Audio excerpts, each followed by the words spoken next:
Okay, so first yung first discussion naman. So undirected graph. So ito yung graph. So ito yung pattern natin para magkaroon tayo ng answer dito sa dalawa, symmetrics kag sa list. Symmetrics, that is table ang himo natin. Then this is list. Okay. So first,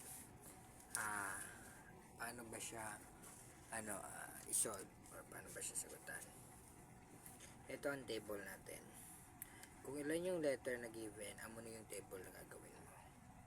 So A to E. So A to E ang table. So first, paano siya answeran? Proceed tayo. Ito ang mga line niya kung saan siya connected sa mga letter. Madali lang yan. Si A, saan ba siya connected? Kay B. First, unahin natin si A. Si A going to B or nakakonect siya kay B. Si B daw may 1 na. That is means 0 index yan ha. Then si A connected kay C. So si C may 1 din. Si A connected kay E. Si E may 1. Paano naman si D? Hindi naman siya connected. Walang line sa kanilang dalawa. So, it's mean wala si D. Si B naman. Si B, dalawa lang ang kinakonnect niya. Si A and E. So, si B, lagyan natin si A ng 1. And si E. Sa C, ilan? Dalawa lang din. Si A and E. Si A and E. Ito pa pala, si D. Sorry, hindi ko nakita. Yan. Proceed naman tayo kay D. So, si D connected kay C. That is 1 si C. Si D connected kay E. That is 1 C.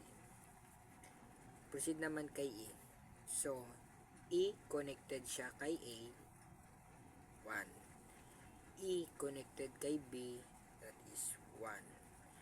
E connected kay C. That is 1. And E connected kay D. That is 1.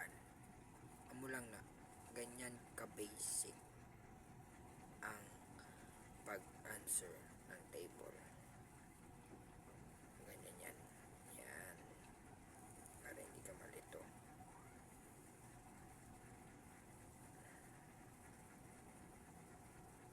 Yan. Basta kung saan siya connected, lalagyan mo siya ng 1. Yun lang. Kung saan, basta matrix ha, undirected matrix, at ito yung table niya. Ayan ang tatandaan mo. Undirected matrix, ito ang table na gagawin mo. Ito yung undirected graph na pattern para ma-answeran mo ito.